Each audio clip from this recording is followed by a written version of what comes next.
Maya Brooks thought she was just taking a nursing job to pay for her grandmother's medicine. She had no idea she was walking into the fortress of the most feared Korean mafia boss in the city, a man so dangerous that even mentioning his name could get you killed. What started as desperate survival quickly became something far more twisted, a deadly game of protection and desire where one wrong move could destroy everything she loves. But when rival criminals decided her grandmother was the perfect target for revenge, Maya discovered that sometimes the most dangerous man in the room is exactly who you need on your side. The question is, can love survive in a world where trust is a luxury and mercy is a weakness? Subscribe and comment below if you've ever had to choose between safety and your heart, because this story is about to prove that sometimes the most beautiful love stories are written in blood. The landlord's final notice slides under Maya's door. The paper catches on the worn carpet. Ruth hums in the kitchen while Maya counts pills into weekly containers. 14 days, Maya whispers to herself. 14 days to find $800. She stares at the eviction notice. The red stamp says final. Maya's chest tightens. Ruth needs her medicine. Ruth needs this apartment. Ruth needs Maya to figure this out. Maya, honey? Ruth's voice carries from the kitchen. Where did I put that blue ribbon? Maya folds the notice and slides it under a stack of medical bills. Which blue ribbon, Grandma? The one for my hair. Sunday hair needs a ribbon. Tomorrow is Tuesday, Grandma. Ruth appears in the doorway. Her grey hair floats around her shoulders. Maya felt sadness watching her grandmother's confused face. Is it? Ruth asks. Time moves so fast now. Maya's phone buzzes. The agency. She answers on the second ring. Brooks here. Maya, we have an emergency placement. Tonight, double pay. Maya's heart jumps. Double pay means $400, half the rent money. What's the assignment? Male client. Paralyzed. Needs bathing assistance. Very confidential. Maya's stomach clenches. Male clients made her nervous. Her ex-boyfriend had started controlling when money got tight. She had hidden cash in her shoes back then. How confidential? NDA required. Armed transport. Cash payment. Armed transport. Maya felt fear creep up her spine. But $400 would buy Ruth's medicine for 2 months. I'll take it. Be ready at 5 a.m. Black SUV will pick you up. Maya hangs up. Ruth hums in the kitchen again, the same hymn she has hummed for 60 years. Maya texts the babysitter and lies awake until her alarm screams. The black SUV idles outside her building at 5 a.m. sharp. Maya climbs into the back seat. The driver doesn't speak. Tinted windows block the sunrise. They drive through Koreatown, past the markets and restaurants, up into the hills where houses become mansions. The SUV stops at a private gate. Maya Brooks? The driver finally speaks. Yes, they're expecting you. The gate slides open. The SUV climbs a winding driveway. Maya sees cameras mounted on trees, guard stations hidden in landscaping. Her palms sweat against her work bag. The house appears around the final curve. Glass and steel, water features and perfect gardens. Maya's breath caught. This wasn't a house, this was a fortress. The SUV stops at a side entrance. A man in a dark suit waits by the door. He's Asian, probably Korean. His eyes scan Maya head to toe. Miss Brooks? Yes, I'm Min. Follow me. Min leads her through hallways lined with art. Everything is white and black and expensive. Maya's sneakers squeak on marble floors. She felt small in this place. The client is very private, Min says. No photos. No personal questions. No discussion of this job with anyone. I understand. They stop at an elevator. Min presses his thumb to a scanner. The doors open silently. Mrs. Park will brief you on house rules. The elevator rises 3 floors, opens into a medical suite, hospital bed, physical therapy equipment, monitors blinking green and red. A woman emerges from a side room. She's older, Korean, wearing a housekeeper's uniform. Mrs. Park, Min says. Miss Brooks. Mrs. Park bows slightly. Maya nods back. Mrs. Park's voice was firm when she spoke. Client is in the east wing. Bath is prepared. Water temperature is checked. You will have 1 hour. What's his condition? Maya asks. Paralyzed from the waist down. Full upper body function. He has been difficult with previous caregivers. Maya felt curiosity mix with nervousness. Difficult how? He refuses care, dismisses staff. You are the 4th attempt this month. Min checks his watch. He's waiting. They walk down another hallway. Floor-to-ceiling windows show the city spreading below. Maya sees why this place needed armed transport. You could see everything from up here, including who was coming. Min stops at double doors. Remember the rules. He opens the doors. Maya steps into a bedroom the size of her entire apartment. A man sits in a wheelchair beside the windows. He doesn't turn around. "Leave," he says. His voice was cold. Maya sets down her bag. "I'm Maya Brooks. I'm here to help with your bath." I said leave. She moves closer, gets her first look at his face. He's young, maybe 35, Korean features, strong jaw, dark hair pushed back from his forehead, handsome in a way that makes Maya's chest tighten. His eyes find hers, dark brown, angry. Something shifted in his expression when he sees she's not moving. "You're not listening," he says. "I'm listening, but I'm paid for 1 hour. I'll stay 1 hour. I don't want your help." Maya pulls her supplies from the bag. Bath salts, gentle soap, clean towels. Her movements are calm and practiced. "What you want doesn't change what you need," she says. "Your bath is ready. You can cooperate or not, but I'm not leaving until the hour is finished." The silence stretched between them. He studies her face. Maya felt nervous but kept working. She had dealt with difficult clients before. Fear and control made people mean. "What's your name?" she asks. "It doesn't matter. Mine is Maya." "I didn't ask." Maya walks to the bathroom. The tub is huge, white marble, gold fixtures. Steam rises from the water. Mrs. Park had prepared everything perfectly. She returns to find him watching her. "Bath is ready. Do you transfer yourself or do you need assistance?" "I don't want a bath." "When did you last bathe?" His jaw clenches. Maya felt understanding wash over her.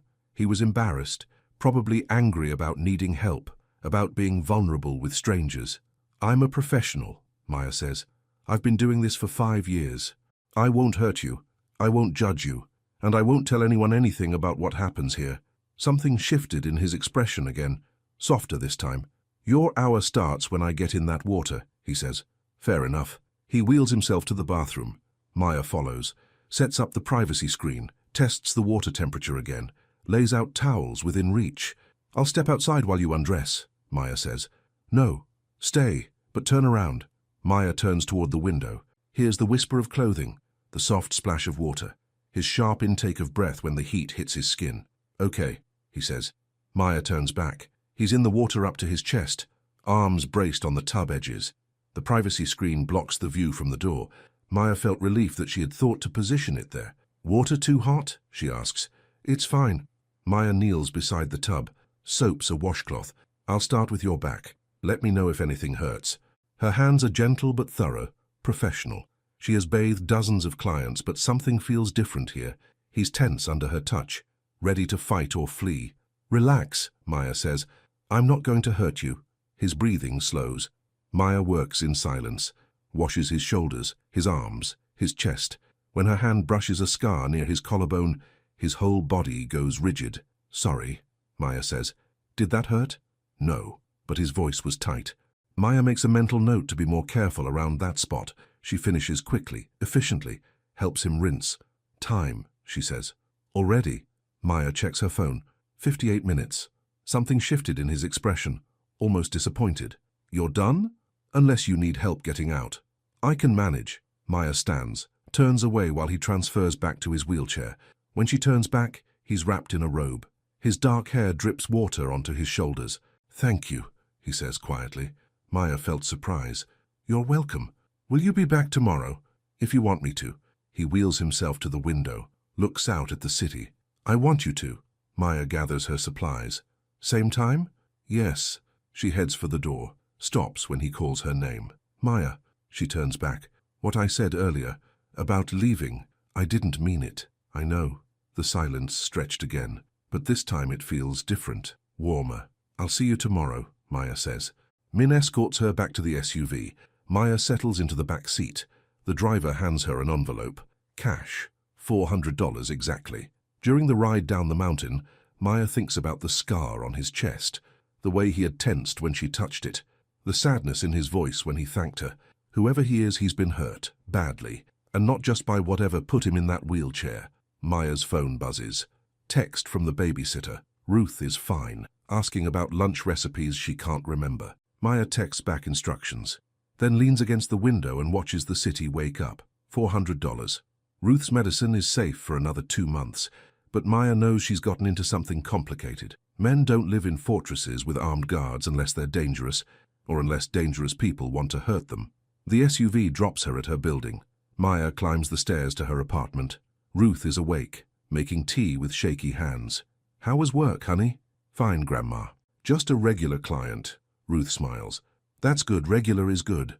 Maya hugs her grandmother, breathes in the scent of lavender shampoo and old perfume. Ruth feels so small in her arms, so fragile. "I love you, Grandma. I love you too, baby girl." Maya helps Ruth with breakfast, counts out morning pills, pretends everything is normal. But her mind keeps returning to the man in the wheelchair, the way he had looked at her when she refused to leave, the way he had said her name. At 3 p.m. Maya's phone rings. The agency again. "Brooks here." "Maya, the client requested you specifically. Tomorrow. Same terms." "He requested me?" "By name. Said you were professional." Maya felt curiosity mixed with something else. Anticipation, maybe. "I'll be ready. 5 a.m. pickup." "And Maya?" "He's authorized a bonus. Another $200. $600 for 2 days' work." Maya's heart pounds. That's more money than she usually makes in 2 weeks. "Thank you," Maya says. She hangs up and stares at Ruth. Her grandmother sits at the kitchen table, humming that same hymn, sorting buttons that don't need sorting. Maya felt gratitude and worry in equal measure. The money solves their immediate problems. But rich men who live in fortresses don't pay bonuses to bath aides, not unless they want something. Maya pushes the thought away. She'll be careful, professional, do her job and collect her pay. But as she helps Ruth with dinner, Maya can't stop thinking about tomorrow morning, about seeing him again, about the way his eyes had found hers when he said her name.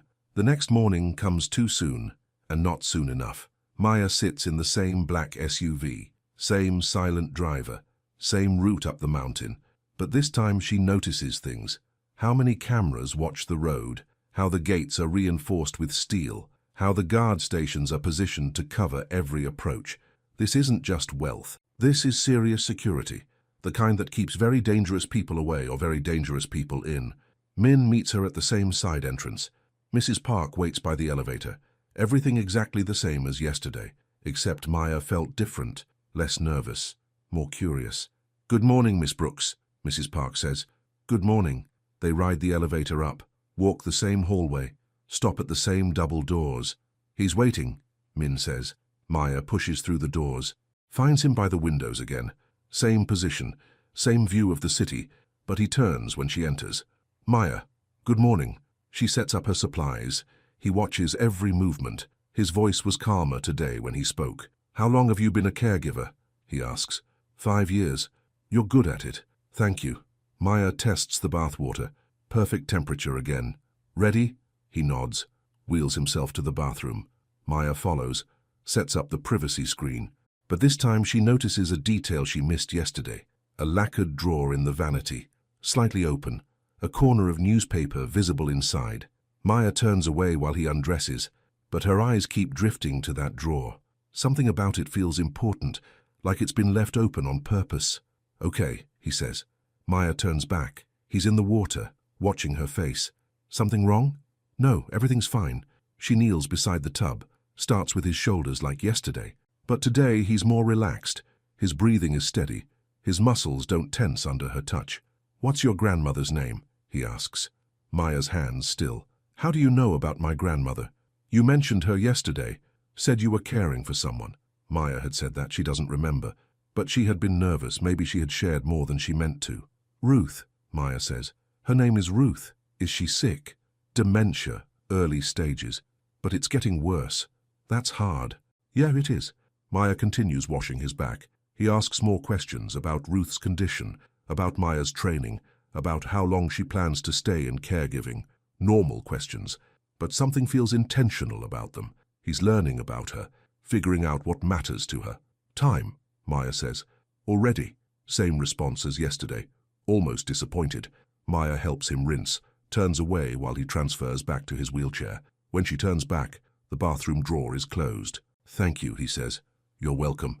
Maya gathers her supplies, but instead of heading for the door, she stops. "Can I ask you something?" His eyebrows rise. "What? What happened to you?" The question hangs in the air. His face goes carefully blank. I don't discuss my personal life. I'm sorry, I didn't mean to pry. It's fine. You can ask. I just won't answer. Maya felt curiosity burning stronger, but she nods and heads for the door. Maya, she turns back. Will you be back tomorrow? Do you want me to? Yes. Then I'll be back. The ride down the mountain feels different. Maya stares out the window, thinks about the questions he had asked, about Ruth, about Maya's plans, and about that newspaper in the drawer. What was important enough that he wanted her to see it, but not obvious enough to just show her? Maya's phone buzzes. Text from Ruth's babysitter. Ruth asking for Maya, confused about where she went. Maya's chest tightens. Ruth's confusion is getting worse. The medicine helps, but it's not a cure. Nothing will cure this. The SUV drops her at home. Maya climbs the stairs, finds Ruth sitting by the window, looking lost. There you are, Ruth says. Where did you go? Work, Grandma, I told you this morning. Did you? I don't remember. Maya sits beside her grandmother, takes her hand. It's okay. I'm here now. Good. I don't like when you're gone. The world feels bigger when you're not here. Maya felt love and sadness twist together in her chest. I'll always come back to you, I promise. That evening, Maya researches Korean names online, tries to figure out who he might be, but the search returns thousands of results. Without a last name, it's impossible. She gives up and helps Ruth with dinner, pills, television, the same routine they follow every night. But Maya's mind keeps drifting to tomorrow, to the man who pays her more money than she's ever seen, who asks personal questions but won't answer them, who looks at her differently than any client ever has. 3 days, 3 baths, 3 envelopes of cash. Maya should feel grateful, professional, detached. Instead, she felt curious, and something else she can't name, something that makes her heart beat faster when she thinks about seeing him again. Maya pushes the feeling down. This is a job. Good pay for honest work, nothing more. But as she falls asleep, Maya dreams about dark eyes and questions she's not supposed to ask, about newspaper clippings hidden in bathroom drawers, about secrets that live behind fortress walls. The 4th morning brings rain. Maya sits in the SUV watching water streak the windows. The city looks grey and distant. Min meets her at the entrance. But today, something is different. His face is tense, alert. He scans the parking area twice before leading Maya inside. Everything all right? Maya asks. Routine security check, nothing to worry about. But Mrs. Park looks worried too. She hands Maya the towels without her usual smile, checks the hallway before leading Maya to the elevator. Is the client okay? Maya asks. He's waiting for you. The elevator rises. Maya's stomach clenches. Something has changed. The whole house feels different, charged. The double doors open to reveal him by the windows. Same position, but his shoulders are rigid. His hands grip the wheelchair arms. Good morning, Maya says. He turns. His eyes find hers immediately. Something shifted in his expression, darker than before, more guarded. We need to talk, he says. Maya sets down her bag. About what? About who I am. Maya felt her heartbeat quicken. Okay. He wheels to the bathroom vanity, opens the lacquered drawer, pulls out a folded newspaper clipping. This is why I live behind walls, he says. This is why men with guns drive you here. He hands her the clipping. Maya unfolds it, reads the headline, her breath caught. Bombing kills wife of Korean crime boss. The photo shows a twisted car, smoke, police tape. Maya's hands shake as she reads the article. Han Jae-min, known as the chairman of the Jade Dragon organization, was not present when the bomb exploded. His wife, pregnant with their first child, died instantly. Maya looks up, meets his eyes. You're him, the chairman. Yes. Korean Mafia. Yes. Maya felt fear creep up her spine, but also understanding. The fortress, the guards, the money. Why are you telling me? She asks. Because someone has been watching you, following you home, asking questions about the nurse who visits me. Maya's hands tighten on the newspaper. Following me? My security team spotted them yesterday, outside your building, taking photos. Maya felt panic rising. Ruth. Oh God, Ruth. She's safe. I have a team watching your apartment. But Maya, this isn't going away. Who's following me? His voice was grim when he answered. People who want to hurt me. People who think you matter to me. Do I? The question slips out before Maya can stop it. Matter to you? The silence stretched between them. Rain patters against the windows. Maya's breath caught waiting for his answer. Yes, he says quietly. You do. Maya felt something shift inside her chest. Fear and attraction and confusion all mixed together. I should go, she says. I should quit, find another job. You could. But they've seen you now. Know where you live. Quitting won't make you invisible. Maya sinks into a chair. The newspaper crumples in her hands. What do you want from me? I want to keep you safe. You and Ruth. How? Move you here. Temporarily. Until I can eliminate the threat. Maya's head snaps up. Move here? Into your house? Guest wing. Private entrance. Your own space. Ruth would have better medical care. You'd both be protected. I don't even know your real name. Han Jae Min, but you can call me Jay. Jay. Maya tests the name. It feels strange on her tongue. This is insane. Yes, it is. I barely know you. I know. You're a criminal. Yes. Maya stands, paces to the window, looks out at the city, at the cameras and walls and men with guns who keep this place safe. If I say no, I'll do my best to protect you from a distance. But I can't guarantee your safety, or Ruth's. Maya felt trapped, between danger she can't see and a man who terrifies and attracts her in equal measure. If I say yes, you'll be safe. Ruth will have the best care available, and you'll still be free to leave whenever you want. Free? Maya laughs. In a house surrounded by armed guards? Free to make your own choices. I won't control you, Maya. I'll protect you. Maya stares at her reflection in the window, thinks about Ruth, about the confusion getting worse, about the medicine that costs more every month, about men taking photos outside their building. I need time to think, Maya says. You have until tonight. After that, I can't guarantee they won't move against you.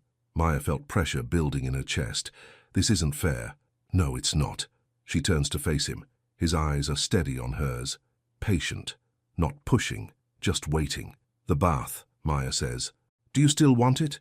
Do you still want to give it? Maya picks up her supplies. 1 hour, same as always. Same as always. But nothing feels the same. Maya's hands shake as she prepares the water. Everything has changed. The careful distance between them. The professional boundaries. He's not just a client anymore, he's Jay, the chairman, a man whose world is about to swallow hers whole. And somehow, sitting in that bathroom watching steam rise from the water, Maya realizes she's not sure she wants to run anymore. She's not sure she can. Maya turns to find him watching her. His voice was soft when he spoke. Whatever you decide, I'll respect it. Maya felt something shift in her chest again. Bigger this time. Warmer. I know, she says. That's what scares me.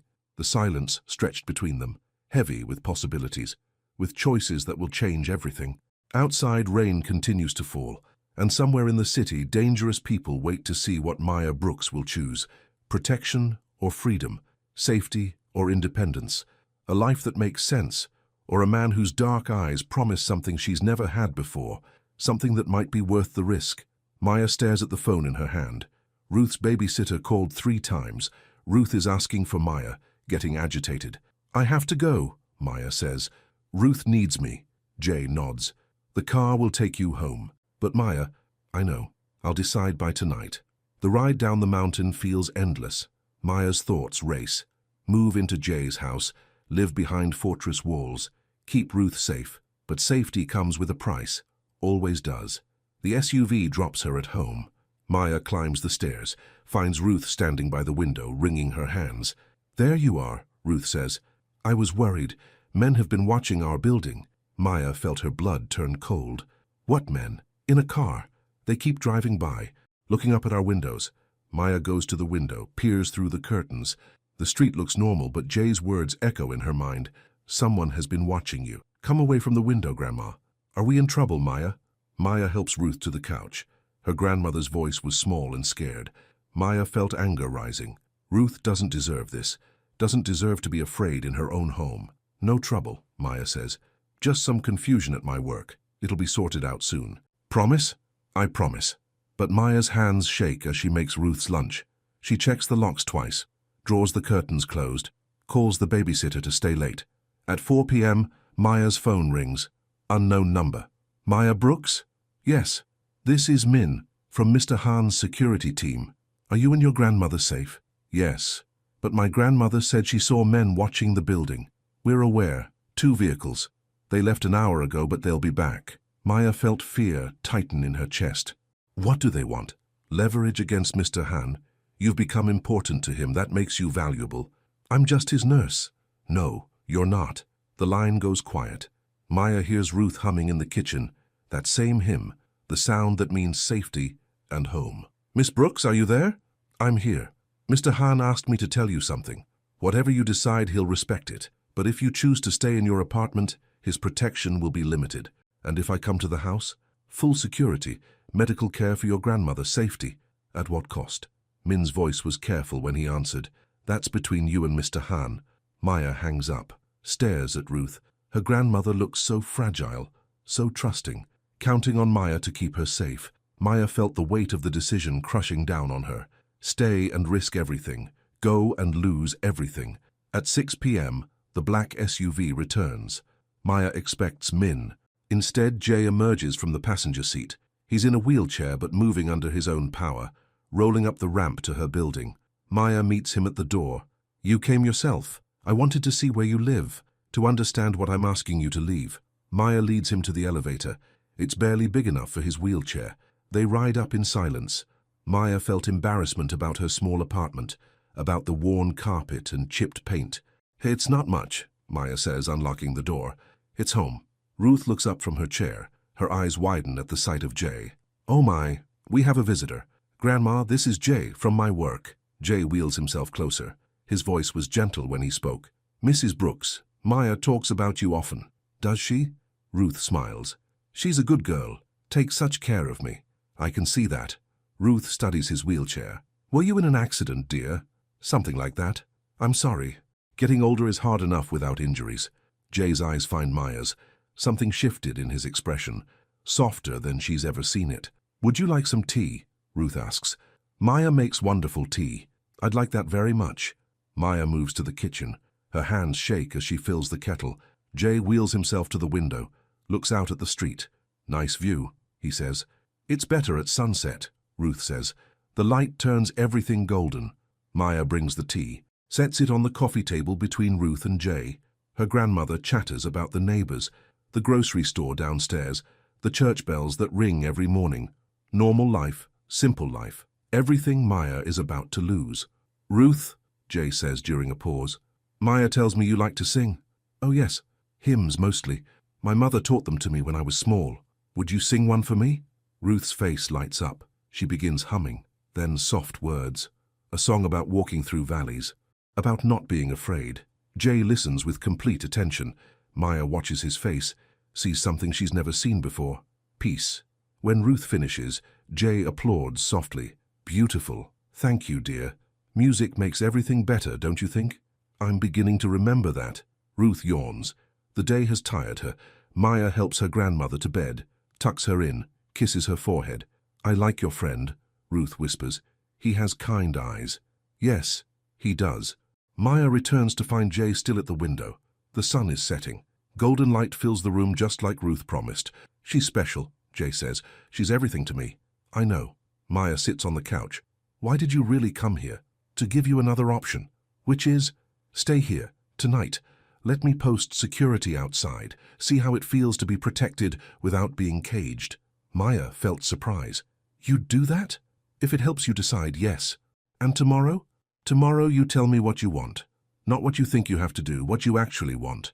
The silence stretched between them. Maya stares at her hands, at the worn furniture, at the life she's built from nothing. What if what I want isn't safe? She asks. Then we'll find a way to make it safe. Maya looks up, meets his eyes. You can't promise that. No, but I can promise to try. Something shifted in Maya's chest. Bigger than before, warmer, more dangerous. Okay, she says. One night, but your men stay outside. I won't have Ruth scared by guards in the hallway. Understood.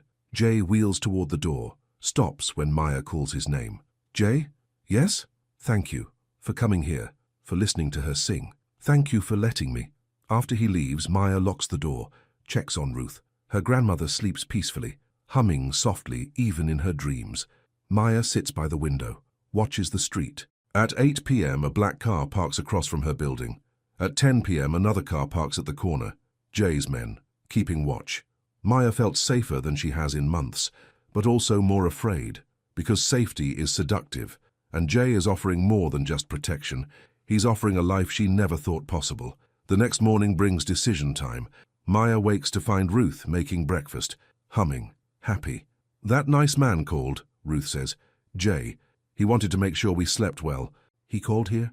Such a polite boy. Said to tell you the cars would stay until you're ready." Maya checks the street. Both cars still there. Guardian angels in black SUVs. "Grandma, what would you think about moving somewhere safer? Temporarily." Ruth considers this. Safer how? A place with better security, better medical care, a place where you wouldn't have to worry. Would you be there? Yes, then it sounds wonderful. Maya felt tears threaten. Ruth makes everything sound so simple, so trusting. Even if it meant living with other people, people you don't know. Oh, honey, people are just people. Most of them want the same things. Safety, kindness, someone to listen when they sing. Maya's breath caught. Ruth doesn't understand the danger, the complexity, the criminal world they're about to enter. But maybe that's a blessing. Maya packs 2 suitcases.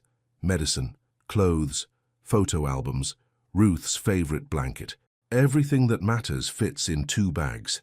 The realization breaks Maya's heart and makes her grateful at the same time. At noon, the black SUV arrives. Min helps Ruth into the car. Maya takes one last look at the apartment, at the life she's leaving behind. "Ready?" Min asks. Maya felt scared and excited and terrified. Ready. The ride up the mountain is different this time. Ruth chatters about the scenery, points out flowers and fountains. Maya watches her grandmother's face light up with wonder. When the house appears around the curve, Ruth gasps. "Oh my goodness, it's a palace." "Not quite," Maya says. "Close enough." Mrs. Park meets them at the entrance. Her smile is genuine this time, warm. "Welcome, Mrs. Brooks. Welcome home." Home. The word hits Maya harder than expected. The guest wing is beautiful. 2 bedrooms, sitting area, kitchenette, windows overlooking the garden. Ruth explores every corner, touches everything with gentle fingers. "Maya, this is lovely. Are you sure we can afford this? It's taken care of, Grandma. By your employer?" "Yes." Ruth nods. "He must think very highly of your work." "I think he does." That evening, Mrs. Park serves dinner on the terrace. Ruth sits between Maya and Jay. She tells stories about Maya's childhood, about teaching her to sing, about the first time Maya changed a bandage. "She was 8 years old," Ruth says. "I had cut my hand on a broken dish. Maya cleaned it and wrapped it so carefully, said she was going to be a nurse when she grew up." "Did she?" Jay asks. "Better. She became a caregiver, someone who sees the whole person, not just the injury." Jay's eyes find Maya's. Something shifted in his expression, grateful, admiring. "That's a rare gift," he says. "Maya has many gifts," Ruth says. "She just doesn't always see them herself." After dinner, Ruth excuses herself to rest. Maya and Jay sit alone on the terrace. The city sparkles below them. "She's remarkable," Jay says. "She raised me after my parents died, taught me everything that matters." "What happened to your parents?" Maya hesitates. Personal questions feel dangerous now, but Jay shared his secrets. Maybe it's time for hers. "Car accident, I was 12. Ruth was supposed to retire that year. Instead, she got a scared little girl to raise. That must have been hard, for both of you." Ruth never complained, not once. Said family takes care of family. "She's right." Maya looks at him. "Is that what this is? Family?" The silence stretched between them. Jay stares at his hands. When he speaks, his voice was quiet. "I don't know, but I'd like to find out." Maya felt something shift in her chest, bigger than attraction, deeper than gratitude. "Jay?" "Yes?" "The newspaper article. It said your wife was pregnant." His whole body goes rigid. Maya watches his face close off, sees the wall slam back into place. "I'm sorry," Maya says quickly. "I shouldn't have." Her name was Soo Jin. The baby was going to be a girl. We were going to name her Hope. Maya's breath caught. The pain in his voice cuts straight through her. "The bomb was meant for me," Jay continues. "I was supposed to be in that car, but I had a meeting. Stayed late at the office. Soo Jin went to her mother's alone." "Jay, they died because someone wanted to hurt me, because I'm who I am." Maya reaches for his hand without thinking, covers his fingers with hers. "It wasn't your fault, wasn't it?" "No. The person who planted the bomb killed them, not you." Jay stares at their joined hands. "I've been dead since that day, going through motions, running the organization because someone has to. But you're not dead. You're here. You're alive." "Am I?" Maya squeezes his fingers. Look at me. He meets her eyes. Maya sees the pain there, the guilt, the grief that's been eating him alive. You're alive, she says firmly, and Soo-jin wouldn't want you to stop living because she can't. How do you know? Because she loved you, and love wants the person to be happy, even when we can't be there to see it. Tears gather in Jay's eyes. The first emotion Maya has seen from him that isn't anger or control. I miss her, he whispers. I know, and you always will. But missing her doesn't mean you can't have something good again. Something good. Maya realizes she's still holding his hand, that they're sitting close enough to breathe each other's air, that the space between them feels charged with possibility. Yes, she says, something good. The silence stretched again, but this time it feels different, hopeful. Maya, yes, thank you, for listening to Ruth sing, for holding my hand, for reminding me that I'm alive. Maya felt tears threaten. You're welcome. They sit together as the sun sets, hands linked. Guards walking the perimeter, Ruth humming softly from her room, safe, protected, home. Maya knows she should be scared, should be planning her escape, should be thinking about all the reasons this can't work. Instead, she thinks about Jay's smile when Ruth sang for him, about the way he touches her grandmother's shawl with gentle fingers, about the pain in his voice when he said his daughter's name.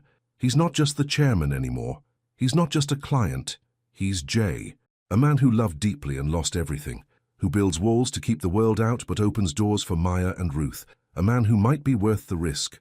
The next morning brings routine. Maya helps Ruth dress, measures medicine, makes breakfast, normal caregiving tasks that feel different in this beautiful house. Jay joins them for coffee. His eyes are clearer today, less haunted. He asks Ruth about her dreams, listens to stories about Maya's teenage years. She was always bringing home strays, Ruth says, birds with broken wings, cats that needed feeding. One time she found a homeless man sleeping in the park, wanted to bring him home for dinner. Did you let her? Jay asks. Of course. Turned out he was a veteran, just needed someone to believe he mattered. Maya has always seen the best in people. Maya felt embarrassment. Grandma, it's true, honey. You see hearts, not just surfaces. Jay's eyes find Maya's. Something shifted in his expression. Wonder, understanding. That explains a lot, he says. After breakfast, Jay asks Maya to join him for his bath, the first since they've been living here. Maya hesitates. Everything feels different now. We don't have to, Jay says. I can manage alone. No, I want to help. They go to his bathroom together. Maya prepares the water, sets up towels, but the air between them feels charged, intimate in a new way. Maya? Yes? Last night, when you held my hand, did it mean something? Maya's heart pounds. What do you think it meant? I think it meant you care about me, not just as a client. Maya turns to face him, meets his eyes directly. You're right, I do care about you. How much? The question hangs between them, heavy with possibility. Maya felt scared and brave at the same time.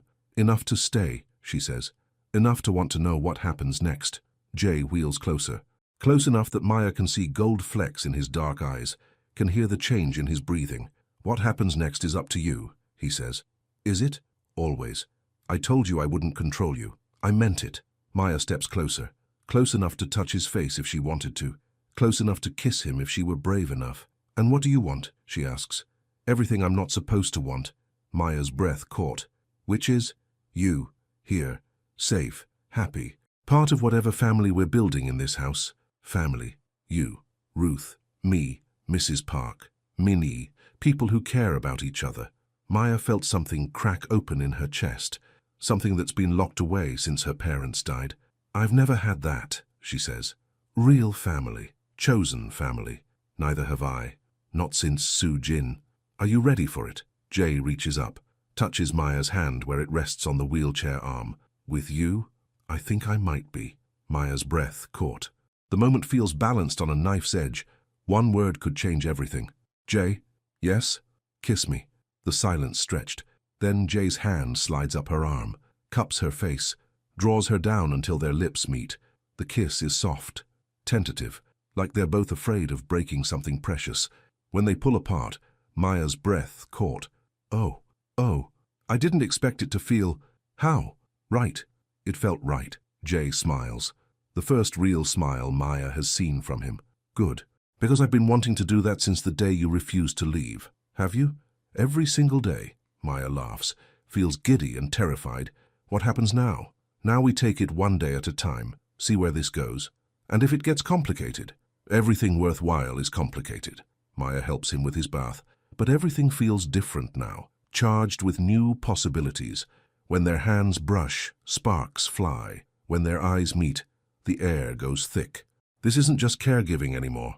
This is something else entirely, something that could save them both or destroy everything they've built. But as Maya watches Jay's face in the morning light, sees the hope returning to his eyes, she decides it's worth the risk. Some things are worth fighting for, some people are worth choosing, and sometimes, if you're very lucky, they choose you back. 3 days pass in careful peace. Maya settles into the rhythm of the house. Morning coffee with Jay. Afternoon walks in the garden with Ruth. Evening conversations on the terrace. But the peace feels fragile, like glass that could shatter at any moment. Maya notices the changes first. More guards on the perimeter. Cars that circle the property twice before parking. Min's face gets tighter every day. Something's wrong, Maya tells Jay during his bath. What makes you say that? Min looks worried. The staff whispers in corners. And you keep checking your phone. Jay's hands tighten on the tub edge. There's been some activity. People asking questions about you, about Ruth. Maya felt fear creep up her spine. What kind of questions? Where you shop? What time Ruth goes to her day program? Whether you have other family? They're planning something. Yes. Maya rinses the soap from his shoulders. Her hands shake slightly. What do? We stay alert. We follow security protocols. And we trust my team. That's not very reassuring. Jay catches her hand, holds it against his chest. Maya, look at me. She meets his eyes, sees certainty there, determination. I will not let anyone hurt you. Or Ruth. Do you believe me? I want to. Then trust me. Just a little longer. Maya nods, but her stomach clenches with worry. She's seen enough crime movies to know how these stories end. The innocent people get hurt. The good guys don't always win. That afternoon, Ruth's day program calls. The van is running late. Mechanical problems. They'll send a replacement vehicle. Maya's blood turns cold. What van? Ruth doesn't use a van anymore. She's registered for Tuesday and Thursday programs, the voice says. Maya hangs up, runs to find Min. Someone just called about Ruth's day program, but she doesn't go to day programs anymore. Min's face goes pale. He speaks rapidly into his earpiece. Code red. Locate Mrs. Brooks immediately. Maya felt panic rising. Where is she? Garden. With Mrs. Park. They run outside. Find Ruth and Mrs. Park by the koi pond. Both women look up in surprise. Is everything all right? Mrs. Park asks. We need to go inside, Min says. Now. As they walk toward the house, Maya's phone buzzes. Text from an unknown number. Pretty flowers in the garden. Shame if something happened to them. Maya shows Min the text. His jaw clenches. Inside. Everyone inside. The house goes into lockdown mode. Guards at every entrance. Cameras monitoring every angle. Maya sits with Ruth in the guest wing. Tries to stay calm while her grandmother hums and sorts buttons. Busy day, Ruth observes. Lots of people walking around. Just routine security checks, Grandma. If you say so, dear. Jay joins them an hour later. His face is grim but controlled. We've identified the threat. Name is Dante Leone. He works for a rival organization. What does he want? Maya asks. Me, but he's smart enough to know he can't get to me directly. So he's targeting what matters to me. Us? Yes. Ruth looks up from her buttons. Are we in danger, Maya? Maya felt her heart break a little. Ruth trusts her completely. Depends on her for safety. No, Grandma. Jay's friends are very good at keeping people safe. That's nice, dear. I like Jay. He has sad eyes but a kind heart. Jay's expression softens. Thank you, Ruth. That means more than you know. That evening, Maya helps Ruth prepare for bed early. Extra medicine to help her sleep through any commotion. Soft music to drown out the sound of guards walking the halls. Sleep well, Grandma. You too, honey. Don't worry so much. Worrying never solved anything. Maya kisses Ruth's forehead. Wishes she had her grandmother's simple faith that everything would work out. She finds Jay in his study. Maps spread across his desk. Radio chatter from security teams. His eyes are tired but alert. Any word? Maya asks. Dante's been quiet since this morning, too quiet. Maybe he gave up. Men like Dante don't give up. They wait for the right moment. Maya sits beside his wheelchair, takes his hand. I'm scared. Good. Fear keeps you alive. That's not comforting. Jay brings her hand to his lips, kisses her knuckles gently. I know. But Maya, I need you to understand something. If Dante makes a move, if things get dangerous, you do exactly what Min tells you. No arguments. No trying to be brave. What about you? I can handle Dante. Jay, promise me. If it comes down to choosing between your safety and anything else, you choose safety. Maya searches his face, sees the fear there. Not for himself, for her. Only if you promise me the same thing. Maya, promise me you won't do anything stupid to try to protect us. That you'll be smart, careful. The silence stretched between them. Maya realizes they're negotiating, each trying to protect the other. I promise to be as careful as I can, Jay says finally. That's not the same thing. It's the best I can do. Maya felt frustration and love and terror all mixed together. I hate this. I hate that loving you means living in fear. The words slip out before Maya can stop them. Both of them freeze. Loving me? Jay asks quietly. Maya's face burns. I didn't mean, do you love me? Maya stares at their joined hands, at the calluses on his fingers, at the scar on his wrist she noticed during their first bath. Yes, she whispers, I think I do. Even though I'm dangerous? Even though my world is violent? I don't love your world. I love you. Jay cups her face with his free hand. Maya, don't say it back just because I said it. Don't say it unless you mean it. I love you, he says without hesitation. I've loved you since the day you refused to leave my bathroom, since you made rules and expected me to follow them. Maya's breath caught. Really? Really? You brought light into my house. Music. Laughter. You brought Ruth, who reminds me that goodness still exists. You brought hope. Jay! He kisses her, soft and desperate, like he's trying to memorize the feeling. When they break apart, Maya's breathing is unsteady. What happens now? Now we pray that Dante makes a mistake, that my team is better than his, that we get through this alive and together. And after, if we survive this, after, we build something real, something lasting. You, me, Ruth, a family. Maya felt tears threaten. Promise me? I promise. They sit together in the lamplight, listening to guards patrol the hallways, to Ruth humming softly in her sleep, to the ordinary sounds of a house that might become a home if they survive the next few days. The call comes at 6 a.m. Maya wakes to the sound of her phone ringing. Unknown number again. Maya Brooks? Yes. You have 30 minutes to come to the old textile warehouse on 5th Street. Come alone, no guards, no phones, no weapons. Maya felt ice in her veins. Who is this? The man who has your grandmother. The line goes dead. Maya stares at the phone, runs to Ruth's room. The bed is empty, window open, cool morning air flowing through the curtains. Maya screams. Min and Jay appear within seconds. Both men take in the empty room, the open window, Maya's terrified face. They have her, Maya whispers. They have Ruth. Who called? Min asks. Maya shows him the number. Min speaks rapidly into his earpiece. Trace this, now. I have to go, Maya says. They said 30 minutes, alone. Absolutely not, Jay says. They have my grandmother, and if you go alone, they'll have both of you. Maya felt panic and rage warring in her chest. I can't let them hurt her. She's innocent. She doesn't understand what's happening. Which is why we do this smart, Min says. We track the location, we position teams, we get her back. In 30 minutes? Maya. Jay's voice was calm, controlled.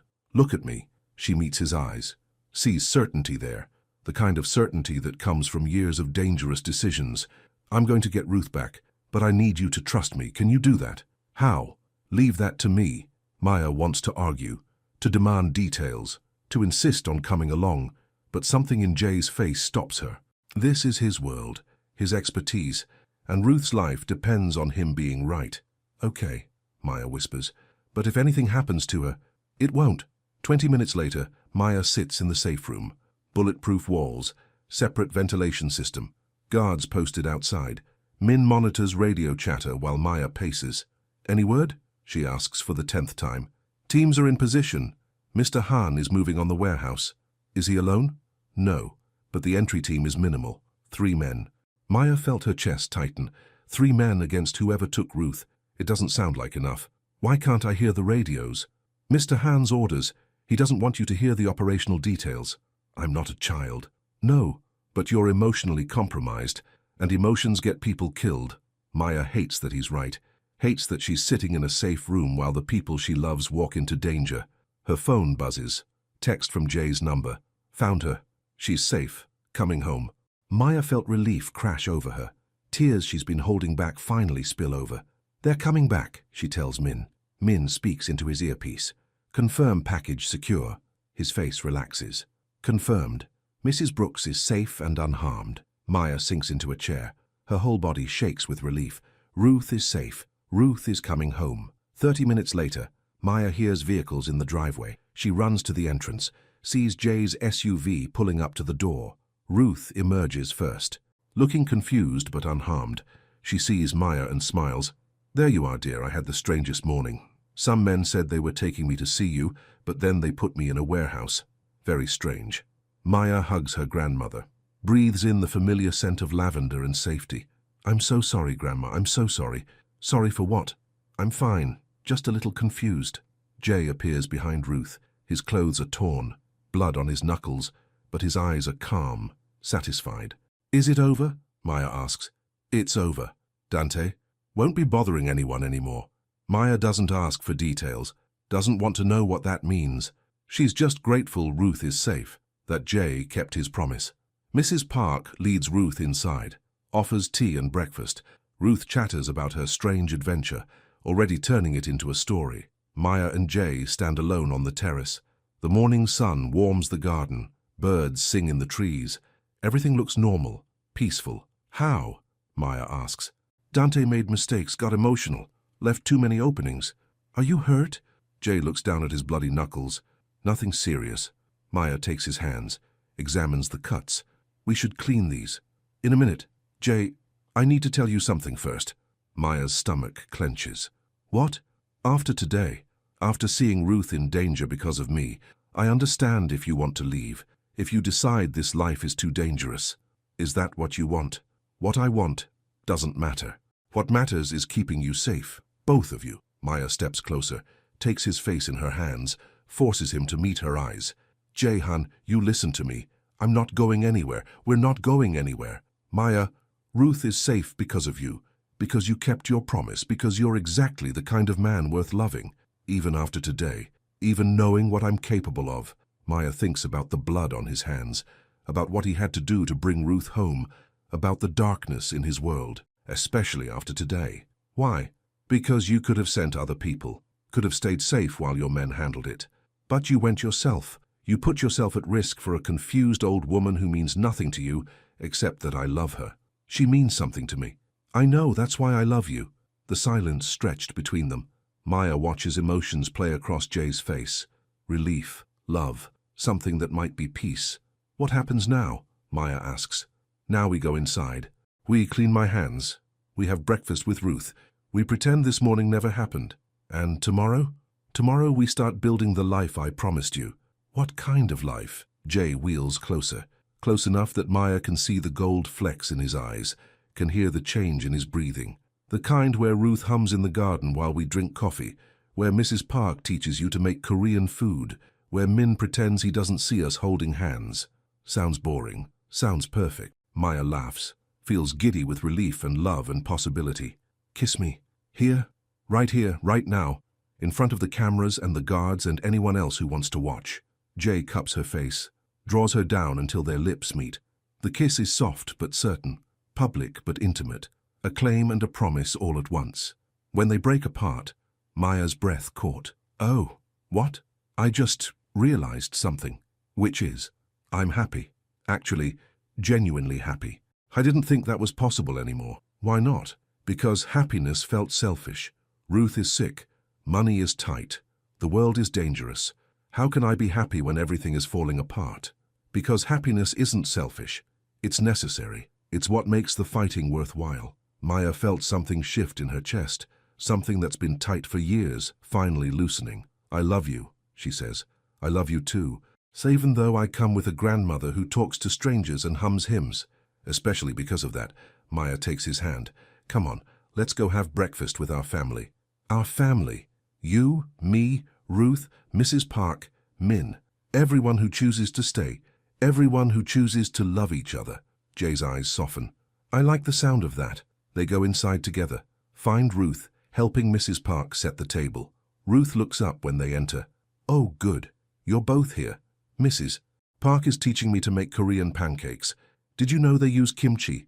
How clever. Very clever, Maya agrees. Ruth studies their joined hands. You two look happy. We are, Jay says.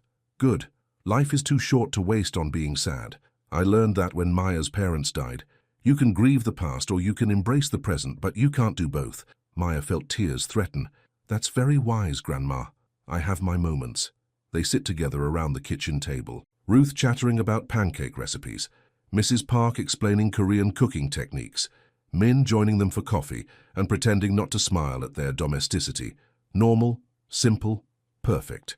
Maya looks around the table, at the people who've become her chosen family, at the man who saved her grandmother and promised her a future, at the life she never thought she could have. 6 months later, Maya wakes to the sound of Ruth humming in the garden. She finds her grandmother watering basil plants. The herb thrives in the morning sun. Good morning, Grandma. Good morning, dear. The basil is growing beautifully. Jay says we can make pesto tonight. Maya smiles. Jay has learned to cook. Not well, but enthusiastically. Ruth supervises and offers suggestions. Mrs. Park pretends the kitchen disasters don't happen. Where is Jay? Physical therapy. He's determined to surprise you. Maya's heart skips. Jay has been working with a new therapist, pushing himself harder than ever before. He won't tell her why. She finds him in the therapy room, standing at the parallel bars, taking careful steps. Sweat beading on his forehead, determination in every line of his body. Jay, he turns, sees her watching. His face lights up with a smile. Maya, you're early. Ruth said you wanted to surprise me. I do, but not yet. Give me another week. Maya moves closer. What are you planning? Something that requires me to be standing.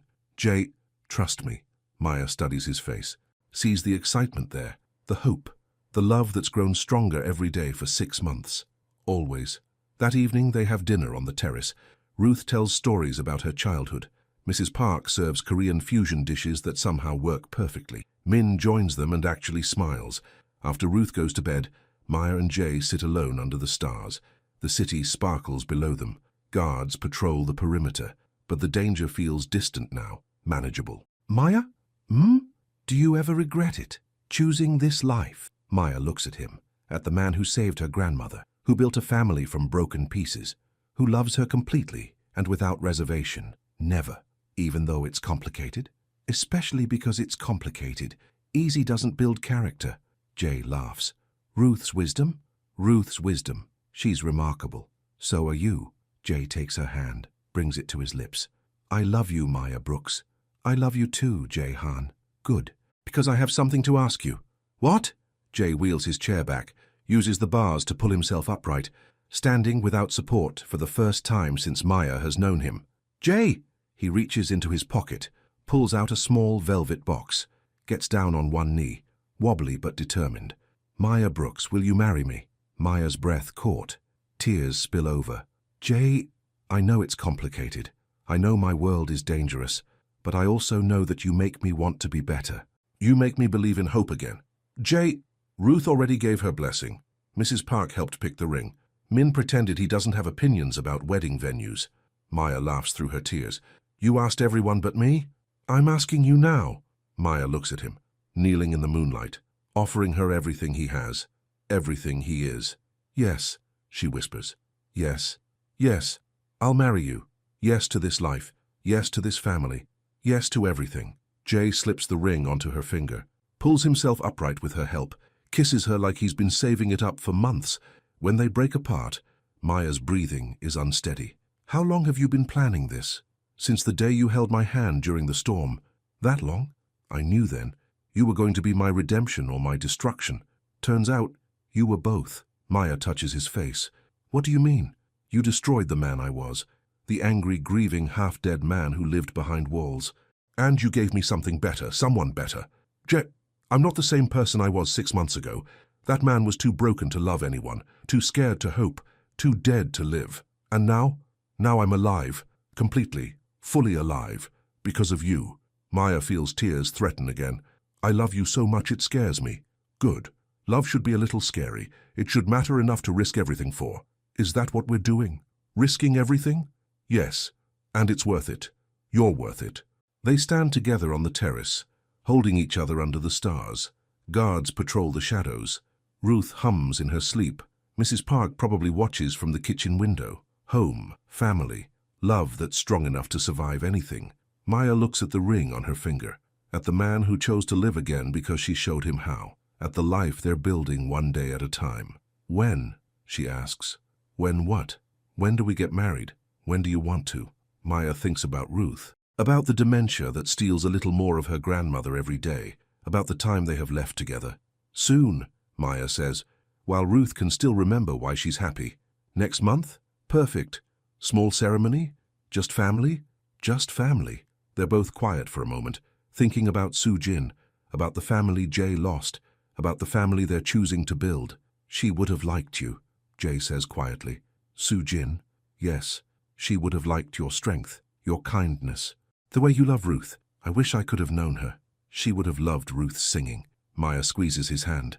We'll name a daughter after her, if we have one. Hope Soo-jin Han. You'd do that. Of course. She's part of your story. That makes her part of ours. Jay's eyes fill with tears.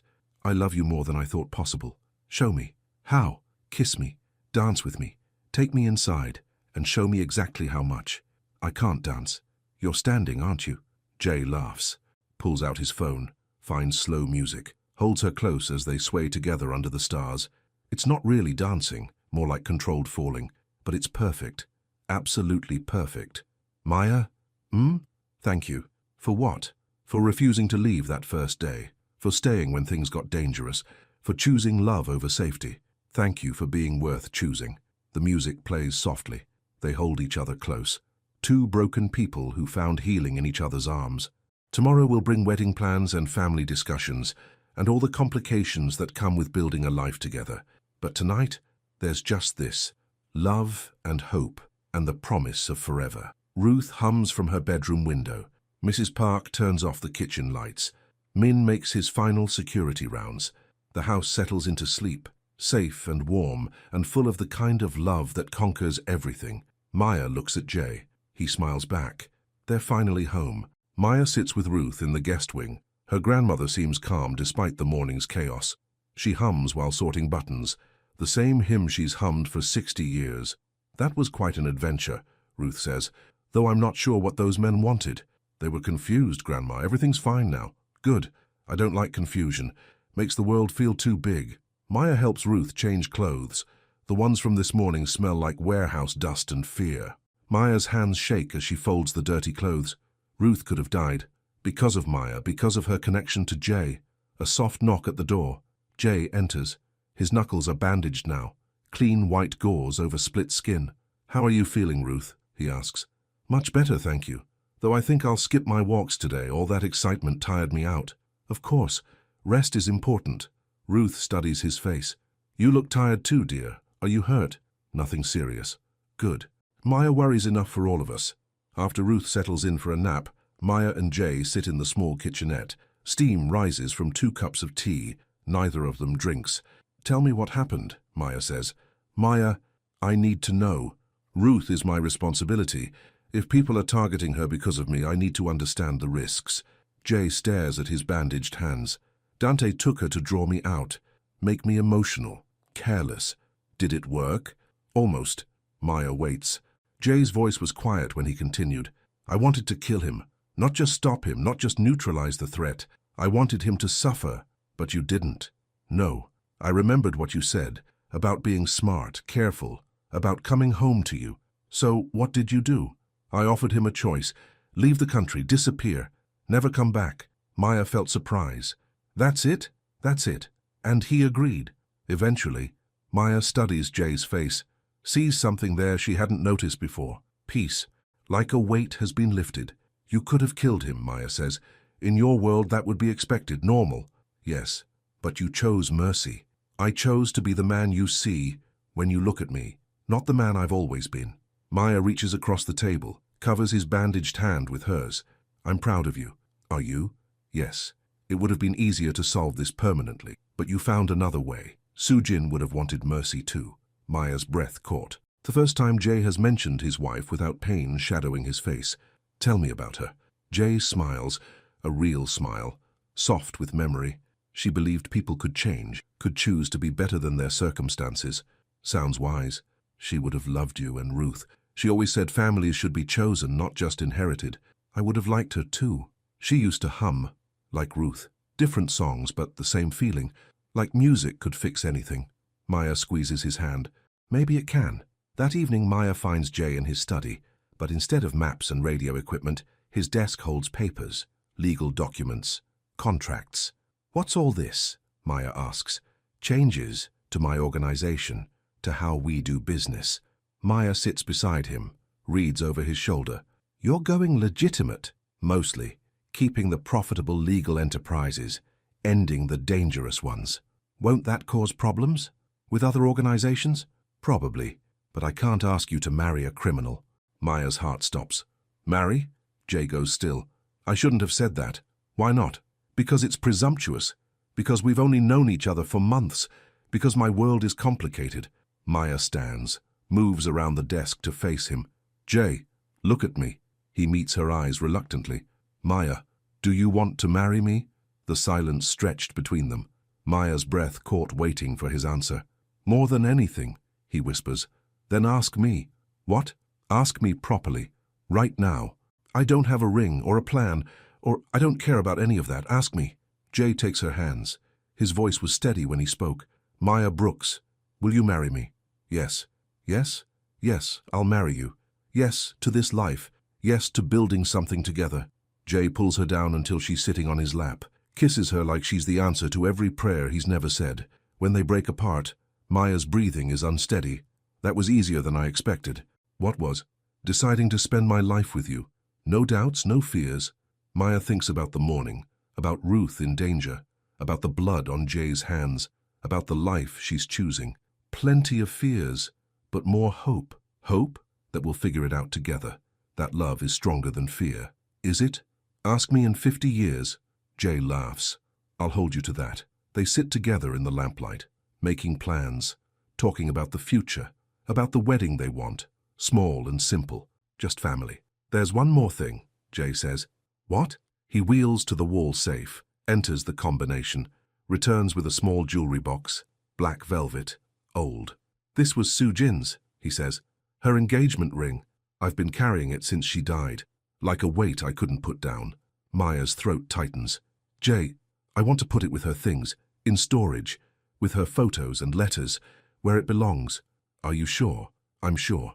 She's part of my past, my history, but you're my future. Jay opens the box. Inside, a simple gold band with a small diamond. Beautiful, classic, heartbreaking. She had good taste, Maya says. She did.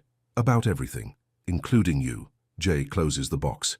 I'll put this away tomorrow. Start fresh. We both will. Later, they sit on the terrace.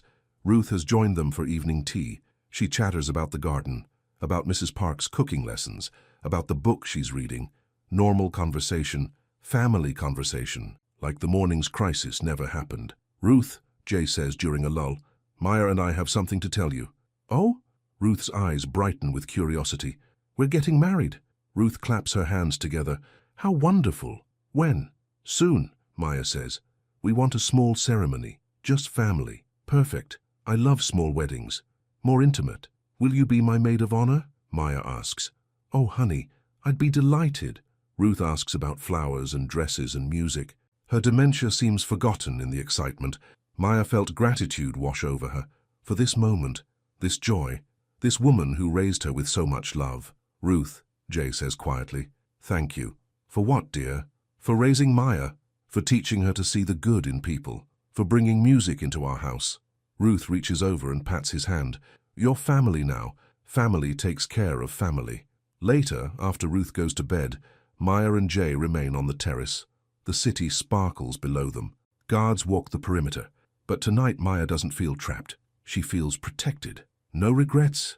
Jay asks. None. You? Only that it took me so long to find you. We found each other when we needed to. True. Maya leans against his shoulder. What happens now? Now we plan a wedding, build a life, see what happens when two broken people try to be whole together. Sounds complicated. The best things usually are. Maya closes her eyes, listens to the night sounds, to Ruth humming in her sleep, to Jay's steady breathing, to the sound of home. 3 months later, Maya wakes to sunlight streaming through the windows. Today is her wedding day. Small ceremony in the garden, just family and Mrs. Park's excellent cooking. She finds Ruth in the kitchen, helping Mrs. Park with preparations. Both women wear aprons and matching smiles. "There's the bride," Ruth says. "How are you feeling? Nervous? Excited? Happy? All the right feelings for a wedding day." Min appears in the doorway. He's traded his usual dark suit for something softer, navy blue, almost friendly. "The flowers are arranged," he reports. "The minister is here. Mr. Han is ready when you are." Maya's heart skips. How does he look? Happy. More relaxed than I've seen him in years. Good. Maya spends the morning getting ready. Ruth helps her with her dress. Simple white silk. Nothing fancy, but it makes Maya feel beautiful. "You look lovely, dear," Ruth says. "How your parents would be so proud." Maya felt tears threaten. "I wish they could be here." "They are. In here." Ruth touches Maya's heart. "Love doesn't die, honey. It just changes form." The ceremony is perfect, small and warm and full of laughter. Jay stands for the entire service, steady on his feet, strong and sure. When the minister asks for vows, Jay takes Maya's hands. "I promise to protect you without controlling you," he says. "To love you without owning you. To build a life with you that honors both our pasts and embraces our future." Maya's breath caught. "I promise to see you as you really are, not who you've been or who you think you should be. To choose you every day, to build something beautiful with you." You may kiss the bride. The kiss is soft, sweet, full of promises kept and promises made. When they break apart, the small gathering cheers. Ruth cries happy tears. Mrs. Park beams with pride. Min actually smiles. Family. Chosen and real and perfect. That evening they have dinner on the terrace. Korean barbecue and American sides. Ruth's favorite hymns playing softly in the background. Conversation flowing like water. "To new beginnings," Min raises his glass.